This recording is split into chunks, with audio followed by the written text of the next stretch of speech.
नमस्कार। मैं doctor Ramanivas Sharma Raman YouTube channel पर साइंस और टेक्नोलॉजी का कॉम्पिटिटिव सेशन लेकर के बच्चों आपके सामने। आज का सेशन माइक्रोबायोलॉजी पर पार्ट 2 है। इसके पहले वाले सेशन में माइक्रोबायोलॉजी के पार्ट 1 में हमने 20 सवाल आपसे पूछे थे। उन सवालों के साथ आपके थ्योरी की तैयारी भी करवाई थी। आज के सेशन में भी 20 सवाल हैं। इन 20 सवालों पर थ्योरेटिकल डिस्कशन हम करेंगे और आशा है कि आप माइक्रोबायोलॉजी के चैप्टर को बेहतर ढंग से पढ़ रहे होंगे। यदि आपने माइक्रोबायोलॉजी के चैप्टर्स को जो आपके 11th और 12th में हैं, यदि आपने बेहतर ढंग से पढ़ा है तो ये उत्तर आपसे बनेंगे जो हम 20 सवाल पूछेंगे।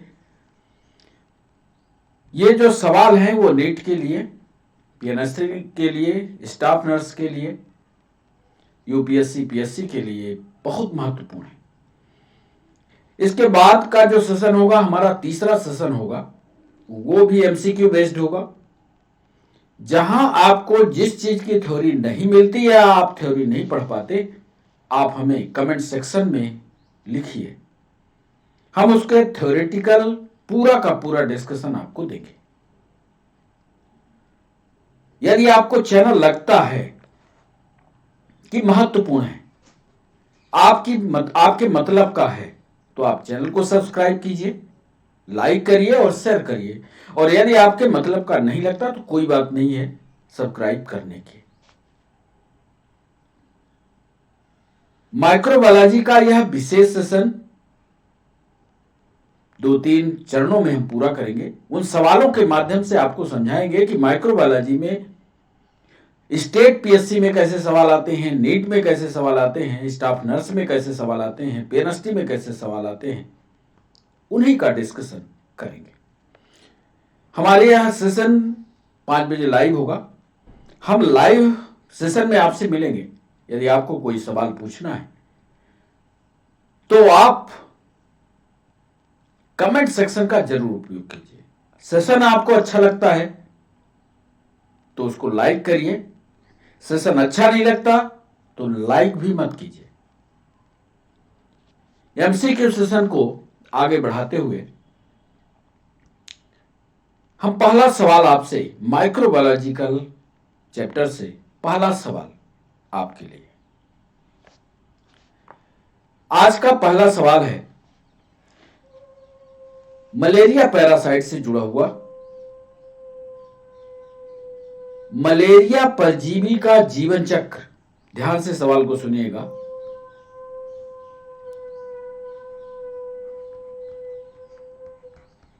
मलेरिया परजीवी का जीवन चक्र यानी life cycle of malaria parasite. Malaria परजीवी का जीवन चक्र सर्वप्रथम किस वैज्ञानिक ने एक्सप्लेन किया था, वर्णित किया था? सर्वप्रथम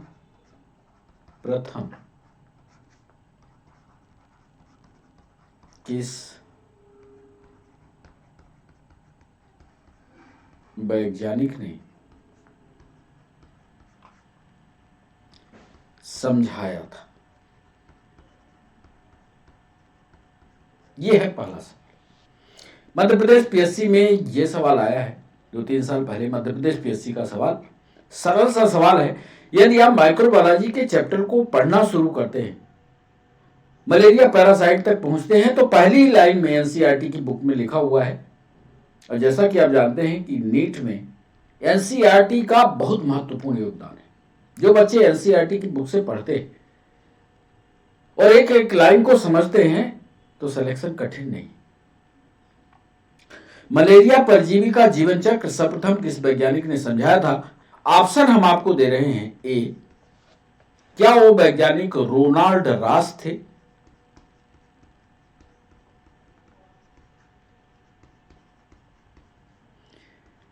बी ऑप्शन दे रहे हैं, क्या वो वैज्ञानिक रॉबर्ट कोच थे?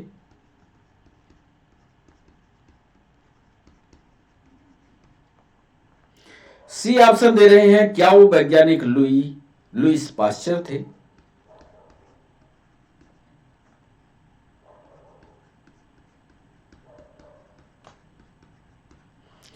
और डी ऑप्शन दे रहे हैं, क्या वो वैज्ञानिक बेंटिंग एंड वेस्ट थे?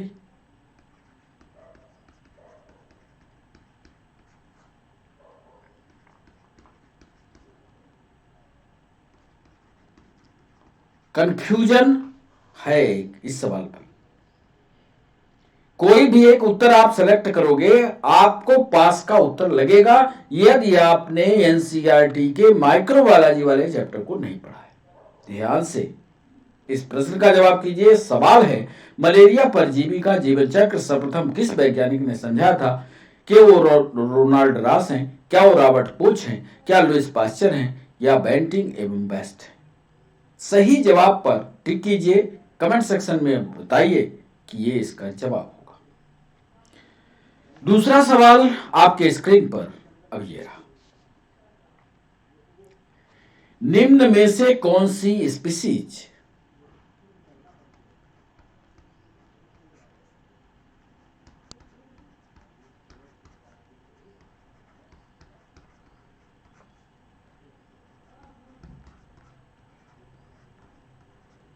निम्न में से कौन सी स्पीसीज या कौन सी जाति या प्रजाति मलेरिया पैरासाइट नहीं है? मलेरिया परजीवी नहीं। 4 जातियों का नाम लिखेंगे और यदि आपने गंभीरता से, फिर चैप्टर को बता रहे हैं, यदि आपने गंभीरता से पढ़ा होगा तो ये उत्तर बनेगा ए ऑप्शन। क्या प्लाज्मोडियम ओवेल है?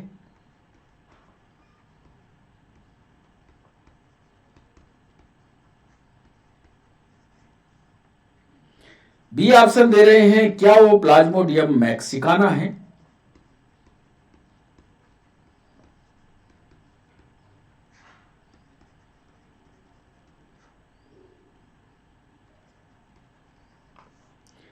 सी ऑप्शन दे रहे हैं, क्या वो प्लाज्मोडियम मैलेरी है?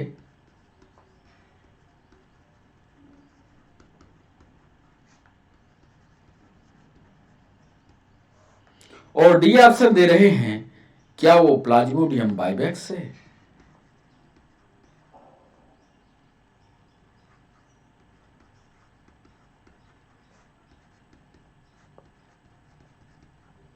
चार जातियां हमने आपके सामने रखी। कौन सी स्पीसीज मलेरिया परजीवी नहीं है, यानी मलेरिया पैरासाइट नहीं है? क्या वो प्लाज्मोडियम ओवेल है, क्या वो प्लाज्मोडियम मैक्सिकाना है, क्या वो प्लाज्मोडियम मलेरी है, या क्या वो प्लाज्मोडियम बाइबैक्स है? तीसरा सवाल बच्चों, इसका भी सही जवाब कमेंट सेक्शन में करिए और अपना हिसाब बना के रखिए कि आज 20 सवालों में से आपसे कितने सवाल बने। तीसरा सवाल आपके स्क्रीन पर ये रहा। कई रोग होते हैं जिसमें एक क्षय रोग पर यह सवाल है जो पीएनएसटी ने पूछा था। क्षय रोग का कारण है?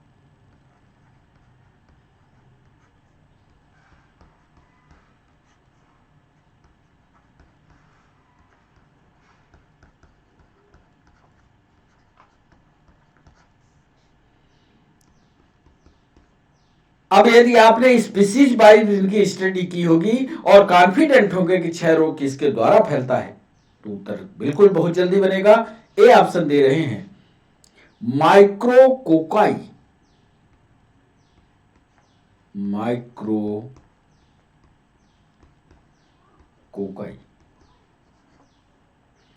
बी ऑप्शन दे रहे हैं, स्टेप्टोकोकाई बैसिलाई।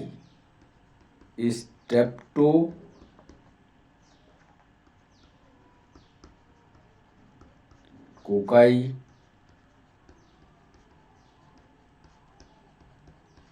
बैसिलाई।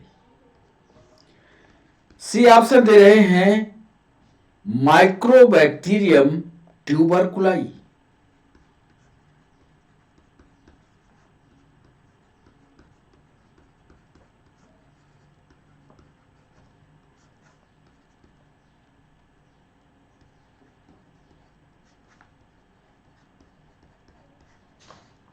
और डी ऑप्शन दे रहे हैं मेनिंजोकोकाई।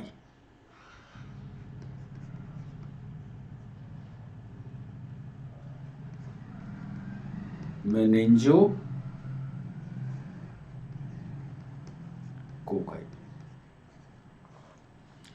6 रोग का कारण आपको बताना है, रीजन कौन सा ये जिम्मेदार है। क्या वो माइक्रोकोकाई है, क्या वो स्ट्रेप्टोकोकाई बैसिलाई है, क्या माइक्रोबैक्टीरियम ट्यूबरकुलाई है, या मेनिंजोकोकाई है। सही जवाब कमेंट सेक्शन में सही जवाब लिखिएगा। हमारा इंतजार कीजिए कि हम किसको जो पहले जवाब देगा उसके लिए जय हो लिखते हैं, वही उसका सही ऑप्शन होता है। लेकिन सारे सवालों का डिस्कशन भी आपको पढ़ना बहुत जरूरी है। जब हम इसका उत्तर बताने लौटेंगे तो एक एक चीज को आपको समझाएंगे, इसलिए थ्योरेटिकल सेशन में बने रहिए हमारे साथ। चौथा सवाल, निम्न में कौन सी बीमारी वेक्टर्स के द्वारा होती है।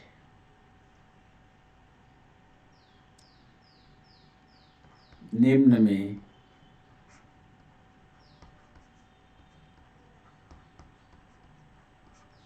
कौन सी वेक्टर जनित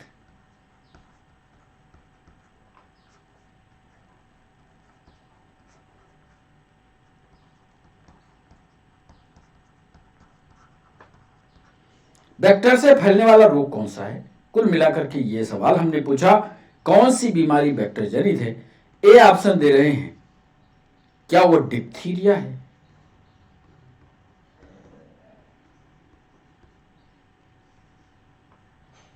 बी ऑप्शन दे रहे हैं, क्या वह डेंगू है। सी ऑप्शन दे रहे हैं, क्या वह टिटेनस है। और डी ऑप्शन दे रहे हैं, क्या वह खसरा है।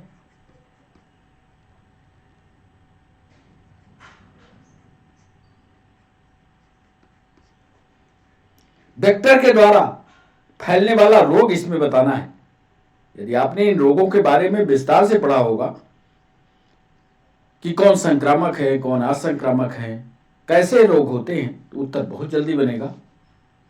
सवाल का जवाब सही लिखने की कोशिश कीजिएगा। कौन सी बीमारी वेक्टर जनित बीमारी है। डिप्थीरिया है, डेंगू है, टिटनेस है, या खसरा है। 5वां सवाल बच्चों आपके स्क्रीन पर यह रहा।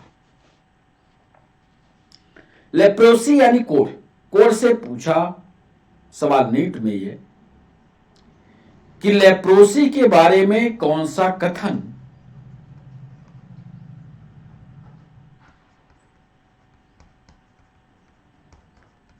लेप्रोसी के बारे में कौन सा कथन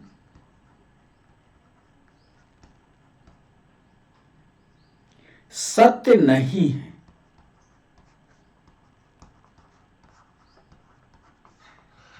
या कोढ़ रोग के बारे में कौन सा स्टेटमेंट गलत है। ए ऑप्शन दे रहे हैं, इन्हें हैंसन की बीमारी के नाम से, इन्हें गलत बताना है, इन्हें हैंसन नामक बीमारी के नाम से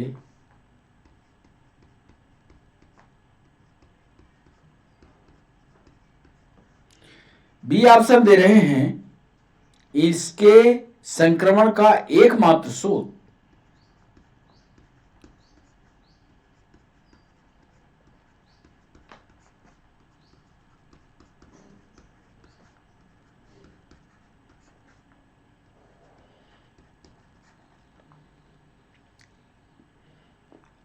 संक्रमित या इन्फेक्टेड मैन होता है।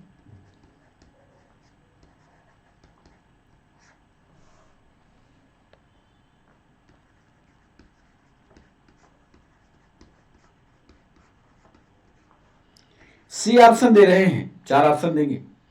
आपको गलत उत्तर बताना है। इन्हें हैंसन नामक बीमारी के नाम से जाना जाता है।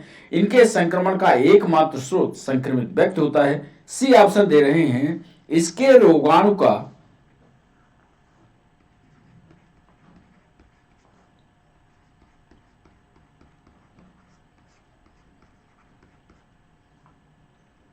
शरीर में प्रवेश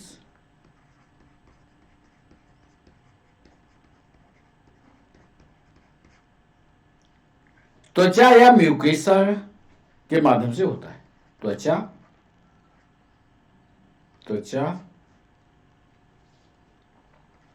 या म्यूकोसा के माध्यम से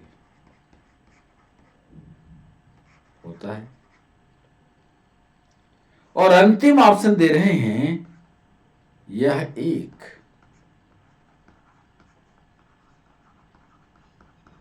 विषाणु जनित रोग है। सवाल को गंभीरता से पढ़िए। लेप्रोसी यानी कोढ़ रोग या कुष्ठ रोग के बारे में कौन सा कथन सत्य नहीं है, यानी असत्य वाले को पकड़ना है। 3 इसके विशेषता है, एक उसकी विशेषता में शामिल नहीं है, तो आपको विशेषता वाले को छोड़ना है, जो विशेषता नहीं है वो बताना है। बार बार कह रहे हैं, उल्टा मत कीजिएगा। इन्हें हैंसन नामक बीमारी से नाम से जाना जाता है। इनके संक्रमण का एकमात्र स्रोत संक्रमित व्यक्ति होता है। इनके रोगाणु का शरीर में प्रवेश स्किन या म्यूकेसा के द्वारा होता है। यह एक विषाणु जनित या वायरल डिसीज है। कई प्रकार के डिजीज हैं, वायरल है, बैक्टीरिया है, प्रोटोजोआ है, इनके द्वारा रोगों का वर्गीकरण किया गया है। यदि इस वाली बात को आपने एनसीईआरटी से पढ़ा होगा तो जवाब बनेगा। इसके बाद 6वां सवाल आपके स्क्रीन पर ये रहा। अमीबी पेचिस, अमीबी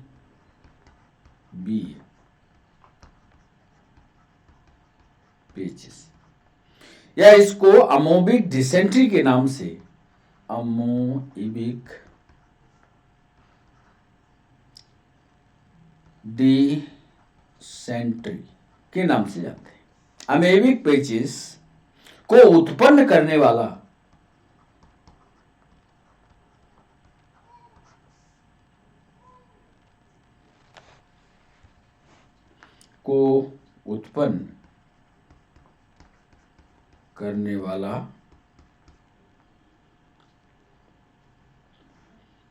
रोगाणु है।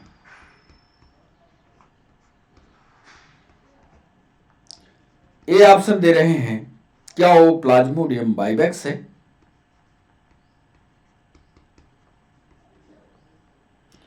बी ऑप्शन दे रहे हैं, क्या वो अमीबा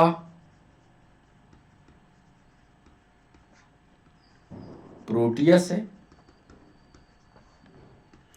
सी ऑप्शन दे रहे हैं, क्या वो बायोक्वेरिया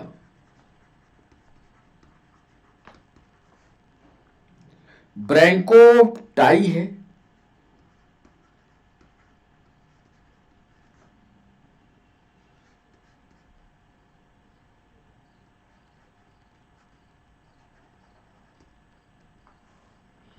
और डी ऑप्शन दे रहे हैं, क्या वो एंट अमीबा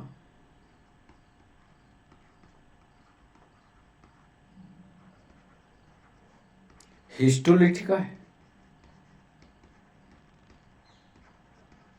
4 ऑप्शन यहां भी दिया। एक ऑप्शन इसमें सही है, अमीबिक डिसेंट्री को उत्पन्न करने वाले बैक्टीरिया का नाम बता दीजिए। क्या वो प्लाज्मोडियम वाइवेक्स है, प्रोटोजोआ है, अमीबिया प्रोटियस है, बायोक्वेरिया ब्रैंकोटाई है, या एंट अमीबा हिस्टोलिटिका है? यानी प्रोटोजोआ द्वारा होने वाले रोग कौन कौन से हैं, ये चैप्टर यदि आपने पढ़ा है तो जवाब बनेगा। ये था हमारा 6वां सवाल। बच्चों, आपके स्क्रीन पर अब बारी है 7वें सवाल की। निम्न में से कौन सा बैक्टीरिया, निम्न में से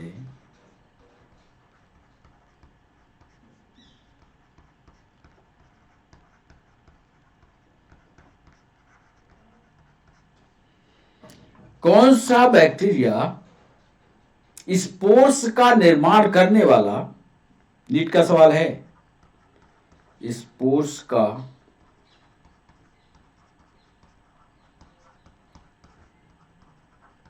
निर्माण करने वाला, गतिहीन, यानी गति नहीं करता, मोशन नहीं है उसमें, गतिहीन एवं संपुटित है, इकट्ठा है, एवं संपुटीकृत है।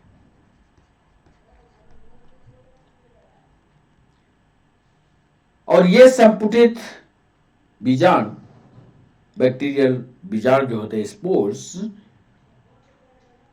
खाद्य विषाक्तता उत्पन्न करता है, फूड पॉइजनिंग।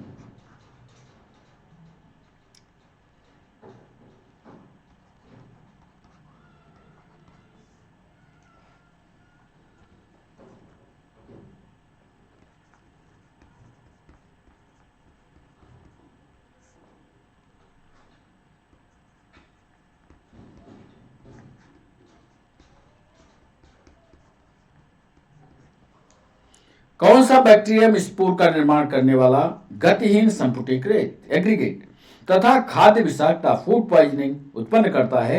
ए ऑप्शन दे रहे हैं। क्या वो क्लोस्ट्रीडियम टिटेनाई है?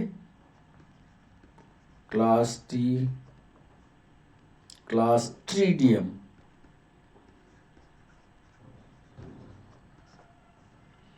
टिटेनाई है, टिटेनाई है। बी ऑप्शन दे रहे हैं क्लोस्ट्रीडियम परफ्रिंजेज है।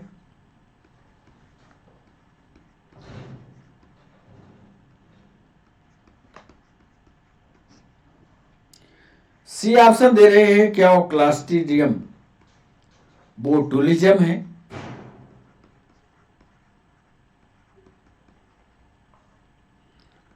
और डी ऑप्शन दे रहे हैं ऑल एबव। सभी उत्तर सही है। कौन सा बैक्टीरिया स्पोर्स का निर्माण करने वाला, गतिहीन, संपुटीकृत है तथा खाद्य विषाक्तता उत्पन्न करता है? क्लोस्ट्रीडियम टिटेनाई है, क्लोस्ट्रीडियम फ्रिंजेज है, क्लोस्ट्रीडियम बोटुलिज्म है, या ऑल ऑफ एबव। सही उत्तर कमेंट सेक्शन में भेजिए। 8वां सवाल आपके स्क्रीन पर अब ये रहा। प्रेग्नेंट मां या गर्भवती माता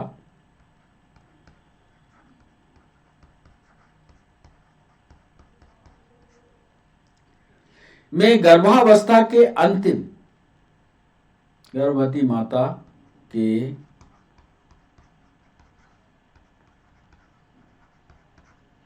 गर्भावस्था के अंतिम,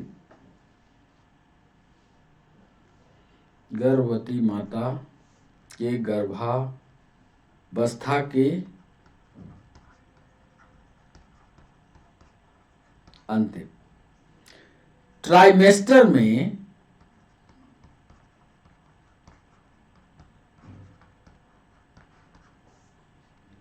होने वाला संक्रमण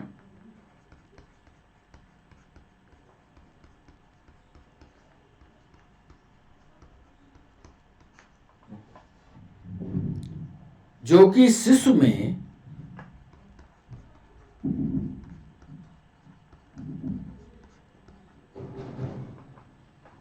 जन्मजात विकृतियां उत्पन्न कर देता है।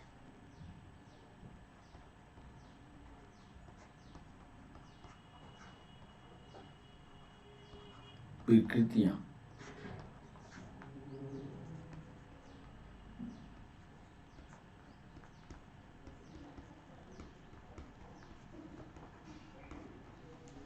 गर्भवती महिला के गर्भावस्था के अंतिम ट्राइमेस्टर में होने वाला संक्रमण जो कि शिशु में जन्मजात विकृतियां उत्पन्न कर देता है,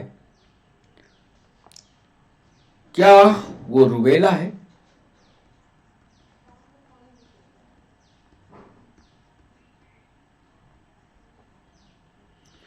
बी ऑप्शन दे रहे हैं, क्या वो टाइफाइड है?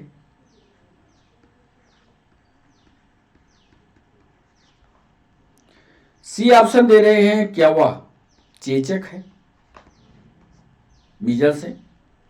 और डी ऑप्शन दे रहे हैं, क्या वह छोटी माता है?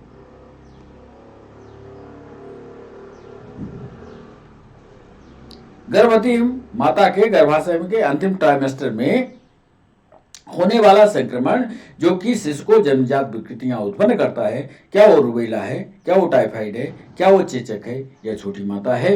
9वां सवाल आपके स्क्रीन पर ये रहा। एक जीव जो कि रोगाणुओं को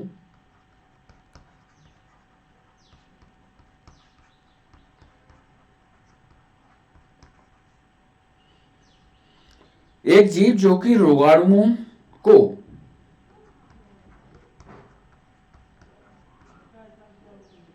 एक व्यक्ति से दूसरे व्यक्ति तक, रोगाणुओं को एक व्यक्ति से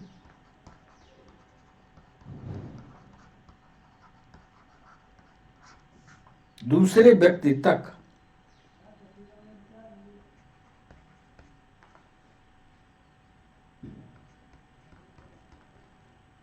लेकर जाता है, कहलाता है। सवाल पूछ लिया हमने और इसके आंसर राइटिंग भी आई थी 2-3 नंबर की, मतलब 2-3 शब्दों की, 2-3 वाक्य में इसके उत्तर के बारे में लिखना था। एक जीव जो रोगाणुओं को एक व्यक्ति से दूसरे व्यक्ति तक लेकर के जाता है, क्या वो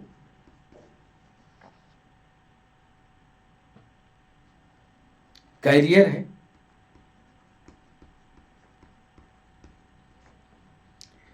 बी ऑप्शन दे रहे हैं, क्या वो वेक्टर है? सी ऑप्शन दे रहे हैं, क्या वो रिजर्वायर है?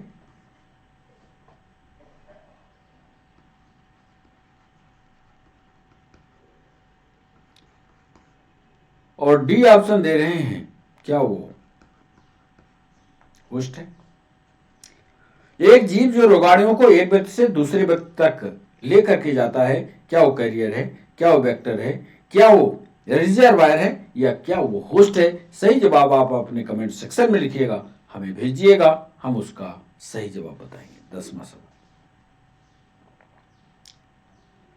निम्न में से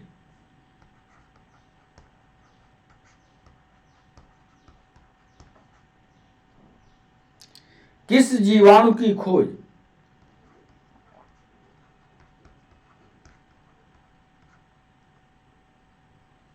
निम्न में से किस जीवाणु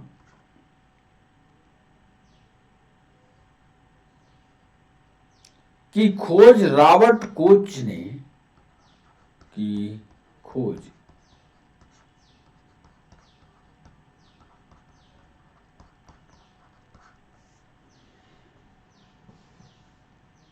ने नहीं की थी?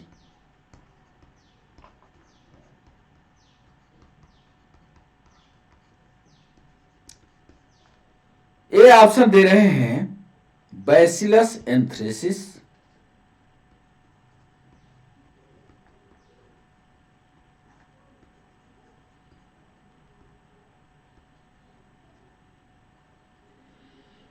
बैसिलस एंथ्रेसी, बेब्रियो कॉलरी,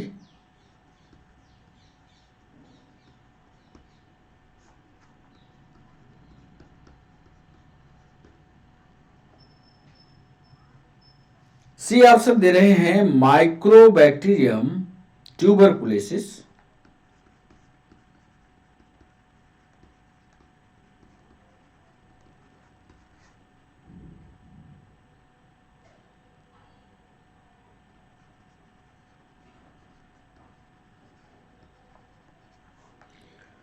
और डी ऑप्शन दे रहे हैं, माइक्रोबैक्टीरियम लेप्री।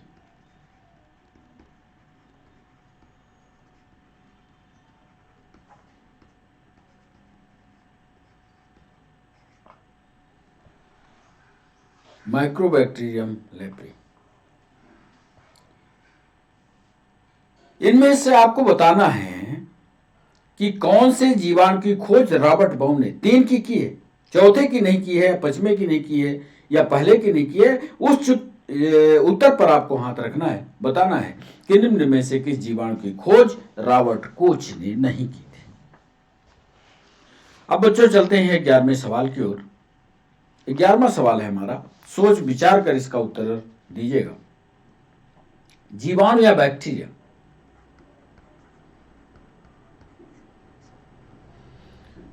जीवाणु को गति प्रदान करने वाले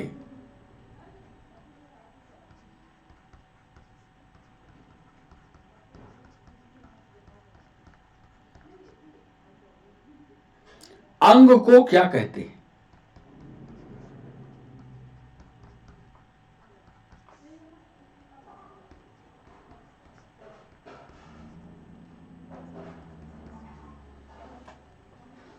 क्या वह फिम्बरी है,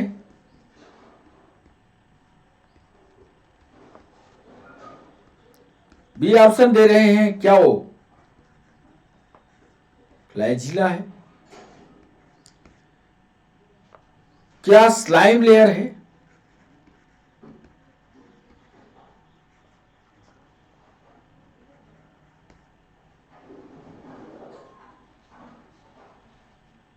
या ऊपर में से कोई नहीं, नन। जीवाणु को गति देने वाला अंग क्या कहलाता है? फिम्बरी है, फ्लैजिला है, स्लाइम लेयर है, या नन है? 12वां सवाल आपके स्क्रीन पर। सर्वप्रथम, यह भी एनसीईआरटी का ही सवाल है, सर्वप्रथम ग्राम स्टेनिंग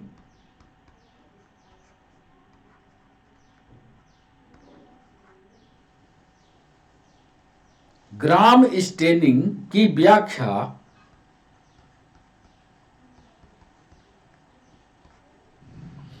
किस वर्ष में की गई?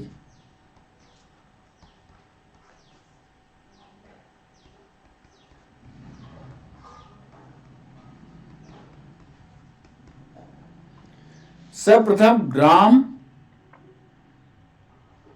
स्टेनिंग की व्याख्या, यहां ब्रैकेट में स्टेनिंग कर देना।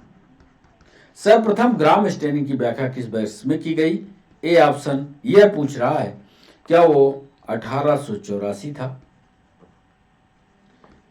बी ऑप्शन था 1862 का। सी ऑप्शन था सर्वप्रथम स्माइलम layer,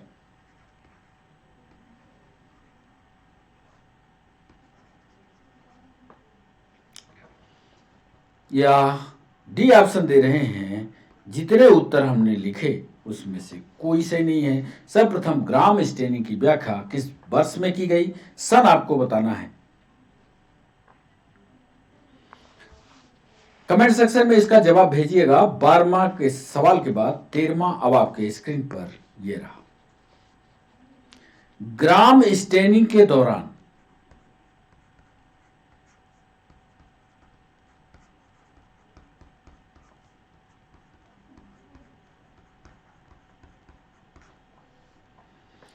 ton carbon fusion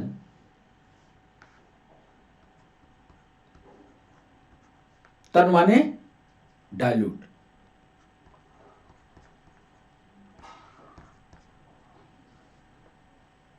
fusion का उपयोग, कार्बन फ्यूजन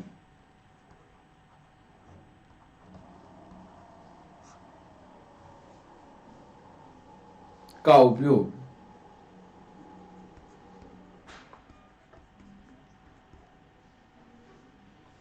किस लिए किया जाता है?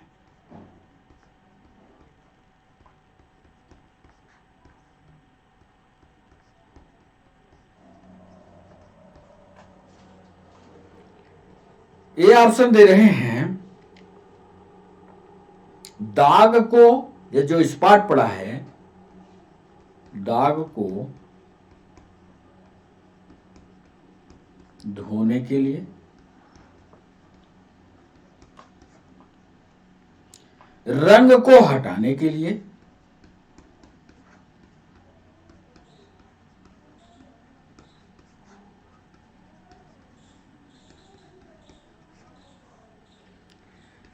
सी ऑप्शन दे रहे हैं काउंटर स्टेनिंग के लिए,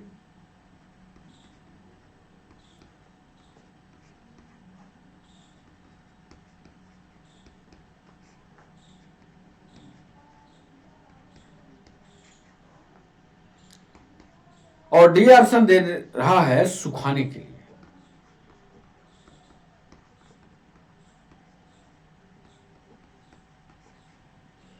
ग्राम स्टेनिंग के दौरान डाइल्यूट कार्बन फ्यूजन का उपयोग किस लिए किया जाता है? दाग को धोने के लिए, रंग को हटाने के लिए, काउंटर स्टेनिंग के लिए या सुखाने के लिए? बच्चों 14वां सवाल आपके स्क्रीन पर ये रहा। ये भी ग्राम स्टेनिंग से नीट में पूछा गया सवाल है। ग्राम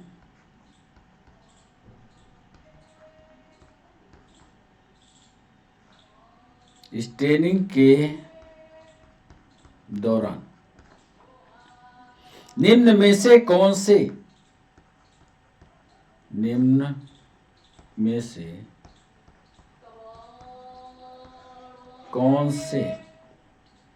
पदार्थ का उपयोग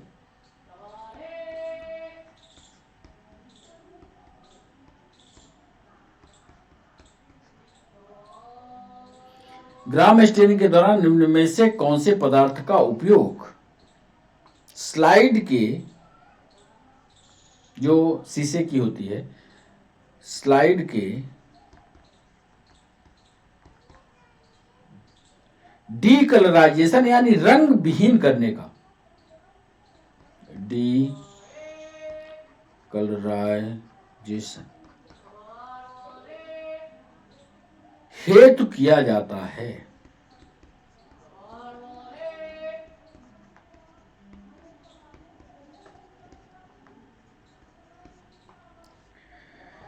क्या उनका नाम जेनसन वायलेट था? जेनसन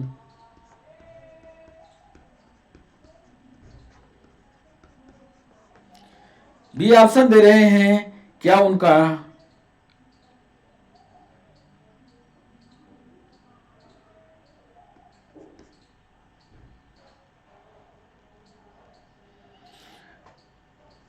आयोडीन, तीसरा एसीटोन, और डी ऑप्शन में डाल देते हैं तानु कार्बल फॉर्च्यूनस घोल।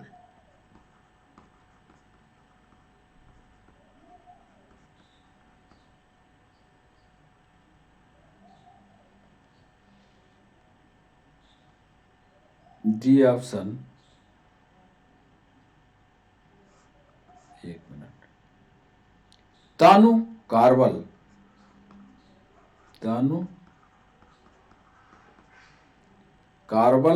फ्यूजन घोल।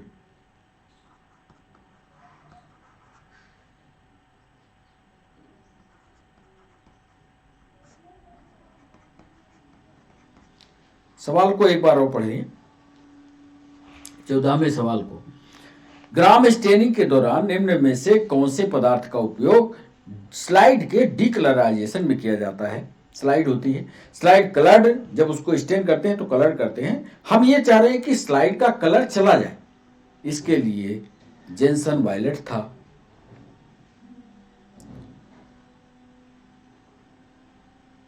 जेनसन वायलेट का इस्तेमाल था, ये वैज्ञानिक नहीं, जेनसन वायलेट एक केमिकल का, आयोडीन का करते हैं, एसीटोन का करते हैं, या तानु कार्बन फ्यूजन घोल की करते हैं। इसको डिस्कशन में हम आपको समझाएंगे। 15वां सवाल है हमारा, निम्न में से कौन सा डाई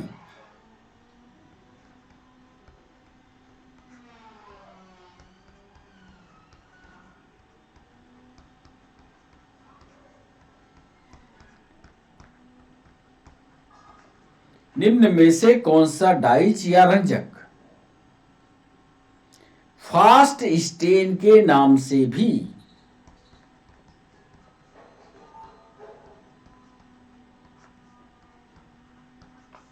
के नाम से भी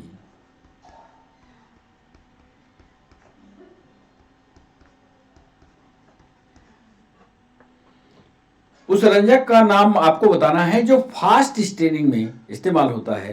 ये ऑप्शन दे रहे हैं। क्या वह अल्बर्ट स्टेन है,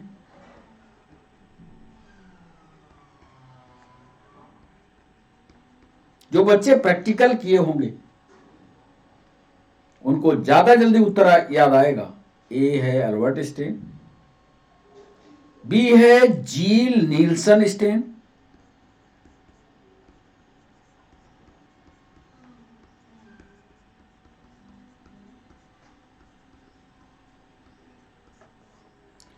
सी ऑप्शन दे रहे हैं पाश्चर का स्टेन,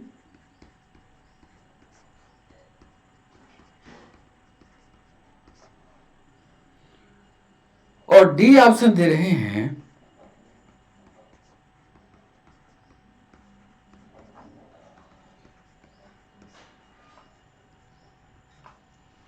निम्न में से कौन सा रंजक फास्ट स्टेन के नाम से भी जाना जाता है। अल्बर्ट स्टेन है, जील नील्सन, इसको नेल्सन या नील्सन स्टेन के नाम से भी जानते हैं, पाश्चर का स्टेन है या लिस्टर का स्टेन है। 16वां सवाल आपके स्क्रीन पर, अम्ल तीव्र जीवाणु, पहले प्रश्न को समझ लीजिएगा। अम्ल तीव्र जीवाणु की पहचान हेतु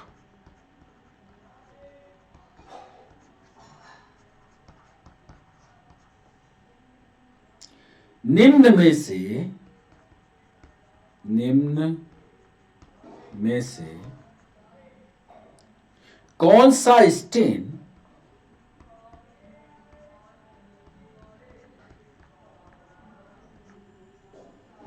प्रयोग में लिया जाता है।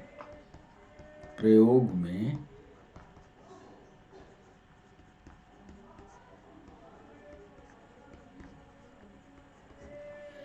अम्ल तीव्र जीवाणु की पहचान हेतु या जो एसिडिक मीडियम में बैक्टीरिया पनपते हैं उनकी पहचान हेतु कौन सा स्टेन प्रयोग में लिया जाता है। प्रैक्टिकल का यह भी सवाल है, नीट ने इसको भी पूछा। क्या वह स्टेन जो है लिस्मैन है,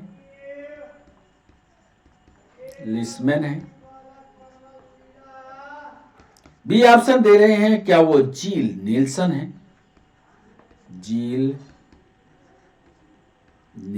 है, क्या उस स्टेन का नाम जीमसा है, और डी ऑप्शन दे रहे हैं क्या उसका नाम राइट्स है। अम्ल तीव्र जीवाणु की पहचान है कौन सा स्टेन प्रयोग में लाया जाता है, लिस्मैन है, जॉन नील्सन है, जिमासा है या राइट्स है।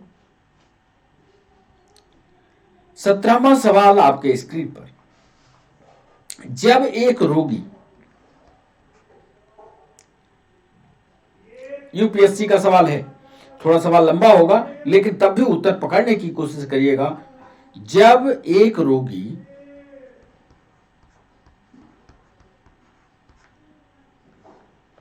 जो कि पहले से ही किसी संक्रमण से ग्रस्त है, जब एक रोगी जो पहले से ही एक संक्रमण से ग्रस्त है, किसी दूसरे रोगी या माध्यम से किसी दूसरे रोगी या माध्यम से दूसरा संक्रमण प्राप्त कर लेता है, दूसरा संक्रमण प्राप्त कर लेता है,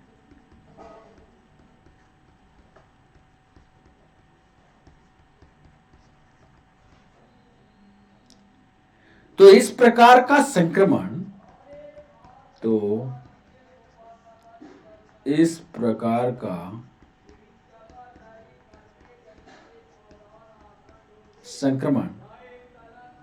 कहलाता है।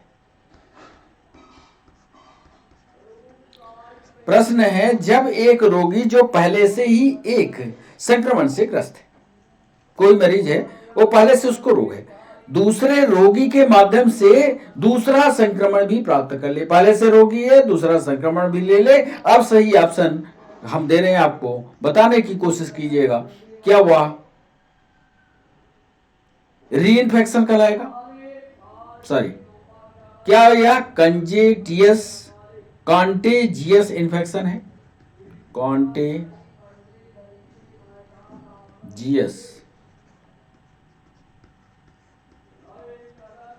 इन्फेक्शन है? क्या क्रॉनिक इन्फेक्शन है? क्रॉनिक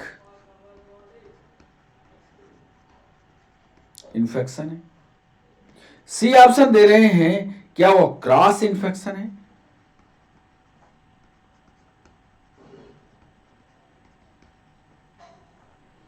और डी ऑप्शन दे रहे हैं, क्या वह लेटेंट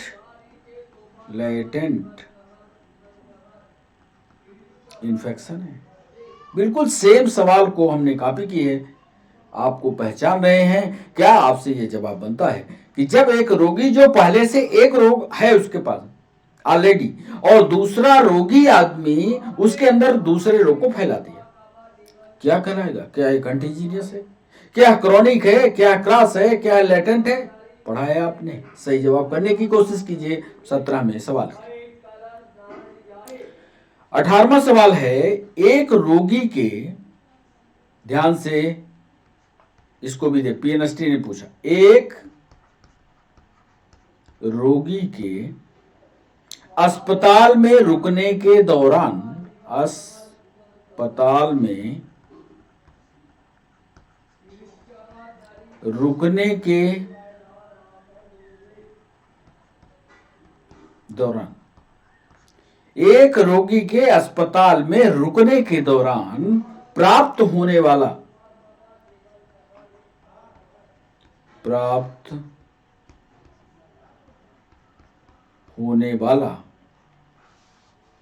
संक्रमण कहलाता है।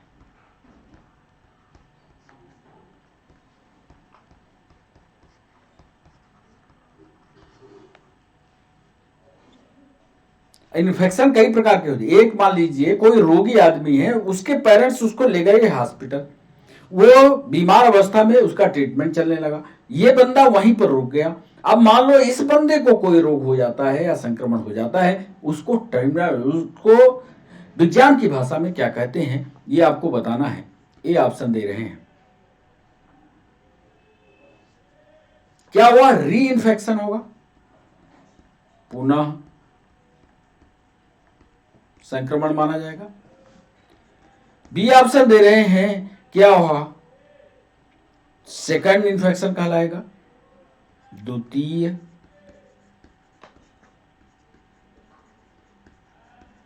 संक्रमण कहलाएगा?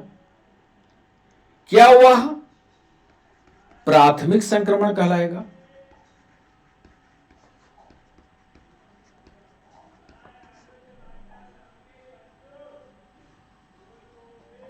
और क्या यह, डी ऑप्शन दे रहे हैं, क्या यह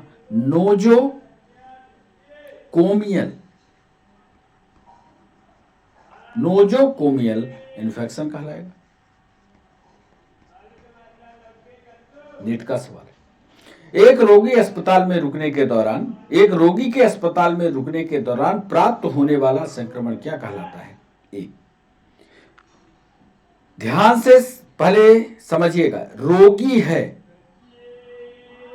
ये रोगी के साथ वाले को नहीं कर रहा, प्रश्न को समझिए। एक रोगी के अस्पताल में रुकने के दौरान प्राप्त होने, मान लो अपना रोग का इलाज कराने गया था और उसी बीच में उस रोगी को दूसरे से इन्फेक्शन मिला, इसको क्या कहोगे? पुनः संक्रमण, द्वितीय संक्रमण, प्राथमिक संक्रमण या नोजोकोमियल इन्फेक्शन? 19वां सवाल आपके स्क्रीन पर, किसी संक्रमण के प्रभाव किसी इन्फेक्शन के प्रभाव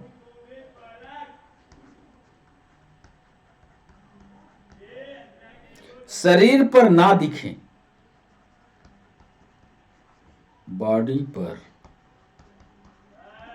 ना दिखे, ऐसा इन्फेक्शन हो जिसका आपके शरीर पर असर ना पड़े, इसके लिए टर्मिनोलॉजी बताइएगा। इन एपरेंट इन्फेक्शन होगा ये, इन एपरेंट इन्फेक्शन है। बी ऑप्शन दे रहे हैं एटिपिकल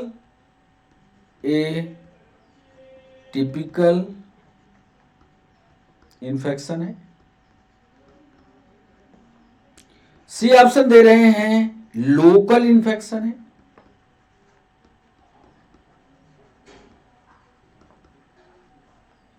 और डी ऑप्शन दे रहे हैं क्या वह प्राइमरी इन्फेक्शन है।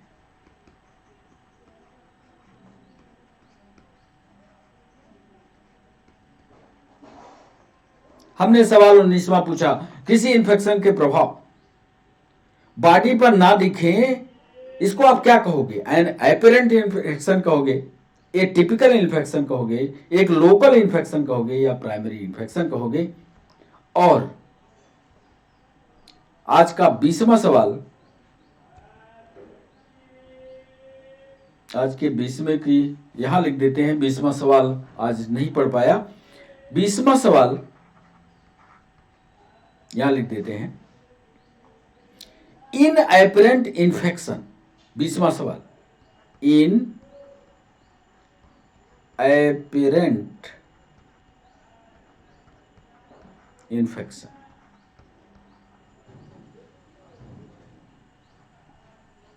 को यह भी कह सकते हैं, को यह भी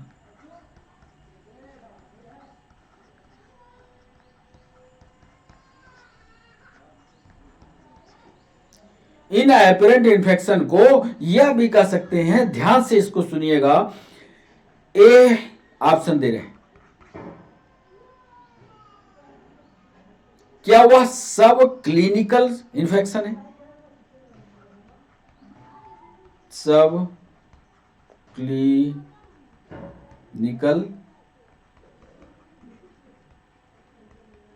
इन्फेक्शन है। बी ऑप्शन दे रहे हैं, क्या वह प्राइमरी इन्फेक्शन है?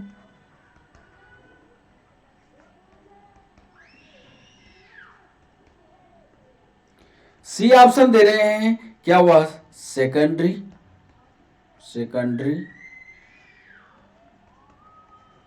इन्फेक्शन है?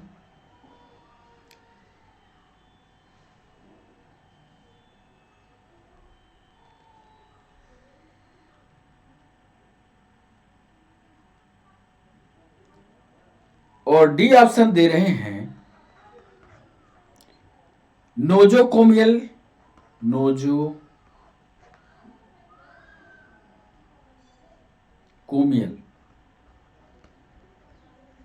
इन्फेक्शन है। आज का 20वां प्रश्न नंबर नहीं डाल पाए थे, यहां पर लिखे दे रहे हैं, इन एपेरेंट इन्फेक्शन को यह भी कह सकते हैं सब क्लिनिकल इन्फेक्शन है, प्राइमरी इन्फेक्शन है, सेकेंडरी इन्फेक्शन है, या नोजोकोमियल इन्फेक्शन है। यदि आपने एनसीईआरटी की बुक को, माइक्रोबायोलॉजी के चैप्टर्स को पढ़ा होगा तो ये सारे सवाल आपसे बनेंगे। इसका सही जवाब आप कमेंट सेक्शन में लिखिए। कमेंट सेक्शन में अभी तक आपने कितने सवालों का सही जवाब दिया, अब इसका लेखा जोखा लेकर के हम आपको पहले सवाल की ओर लिए चलते हैं।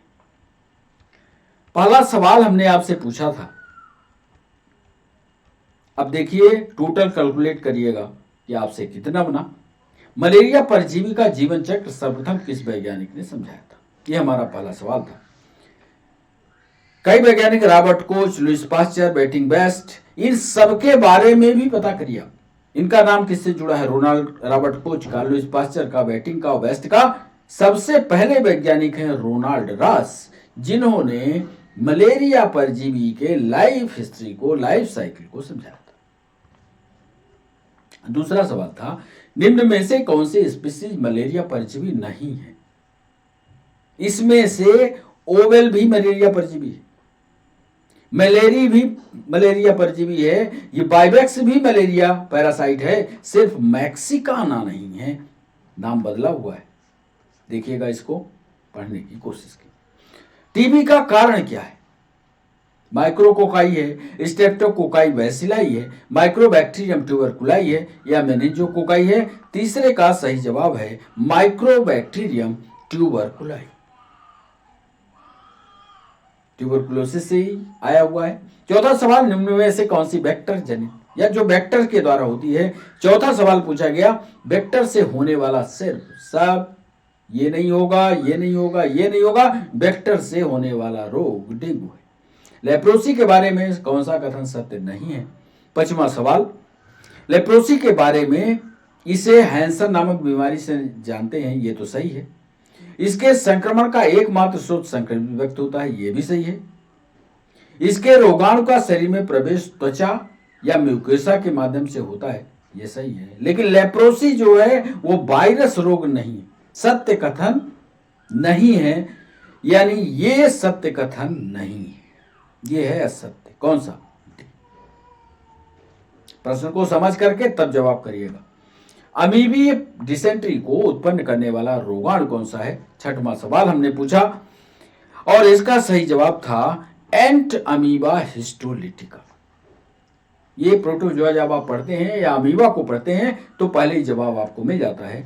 निम्न में से कौन सा बैक्टीरिया स्पोर्स निर्माण करने वाला गतिहीन एवं संपुटीकृत तथा खाद्य विषाक्तता उत्पन्न करता है? सातवां सवाल, सातवें सवाल में याद रखिएगा, यह क्लोस्ट्रीडियम बोटुलिज्म के नाम से जाना जाता है।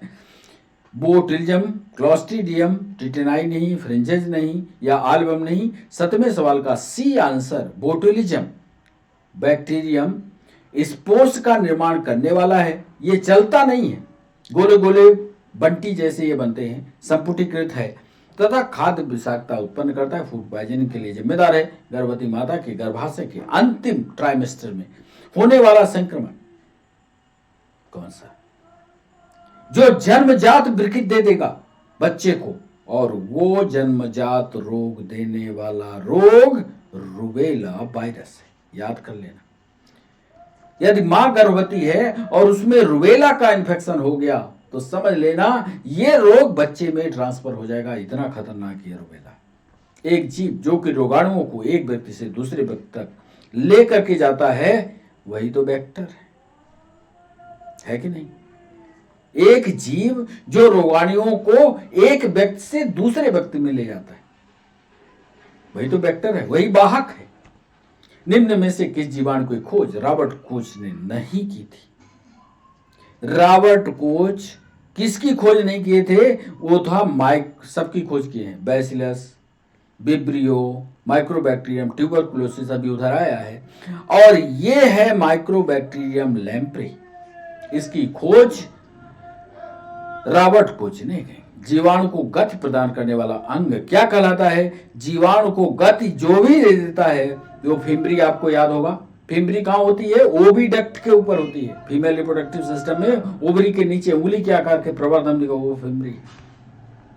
स्लाइमी लेयर जो होती है उसके शरीर पर चिकने चिकने स्लाइम उस पर लगे होते हैं, वो चिपक चिपक कर चलता है, नन हो नहीं सकता। फ्लैजिला इस तरह से जंतु होता है, ऐसे मान लीजिए होता है, और ये जो निकला होता है ये कहलाता है फ्लैजिला। फ्लैजिला के द्वारा क्या करता है कि कोई न कोई आधार को ऐसे ऐसे पकड़ लेता है, पकड़ करके फिर खिसक आता है। इसमें फ्लैजिला का सबसे अच्छा उदाहरण, कभी समय लगा तो आपको बताएंगे, ट्रिपैनोसोमा है जो इससे करता है। बच्चों 12वां सवाल था, सर्वप्रथम स्टेनिंग की व्याख्या किस वैज्ञानिक ने की? 12वें सवाल का सही जवाब था 1884 में स्टेनिंग की सर्वप्रथम व्याख्या हुई। ग्राम स्टेनिंग के दौरान तनु कार्बन फ्यूजन का उपयोग किसके लिए किया जाता है? तनु कार्बन फ्यूजन का इस्तेमाल। 13वां सवाल सही जवाब है काउंटर स्टेनिंग के लिए। स्टेन करते हो, यदि आप 12th में प्रैक्टिकल किए हो, स्टेनिंग क्या कहलाती है, काउंटर स्टेनिंग क्या कहलाती है, इसको पढ़ लेना इस पर भी सवाल आता है। ग्राम स्टेनिंग के दौरान निम्न में से कौन सा पदार्थ का उपयोग स्लाइड को डीकलराइजेशन हेतु किया जाता है? रंग बदल दिया जाए, और इसको रंग बदलने के लिए कौन से इस्तेमाल करोगे? तो ग्राम स्टेनिंग के दौरान रंग बदलने का काम है एसीटोन का। एसीटोन रंग उड़ा देता है। निम्न में से कौन सा रंजक फास्ट स्टेन के नाम से भी जाना जाता है? बहुत जल्दी स्टेन करता है, और इसका नाम है 15वां सवाल। 15वें सवाल में जील नील्सन स्टेन के नाम से जाना जाता है। रंजक ऐसा डाई है जो तुरंत उसको कलर कर देता है, इसको जील नील्सन स्टेन के नाम से जानते हैं। अम्ल तीव्र जीवाणु की पहचान है, तो निम्न में से कौन सा स्टेन प्रयोग में लिया जाता है? 16वां सवाल, और वो है जील नील्सन।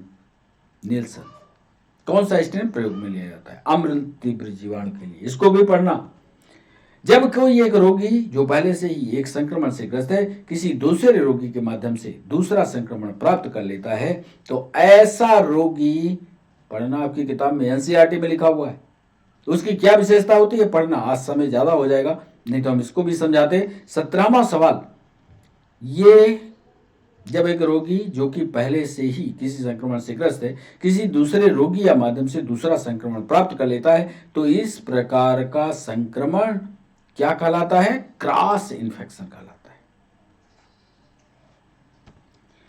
है। एक रोगी का अस्पताल में रुकने के दौरान, एक रोगी रुका, हॉस्पिटल में था और फिर से उसको संक्रमण हुआ, स्वाभाविक सी बात है, यह नोजोकोमियल इन्फेक्शन से, आप इसकी भी थ्योरी पढ़िएगा, नोजोकोमियल इन्फेक्शन कहलाता है।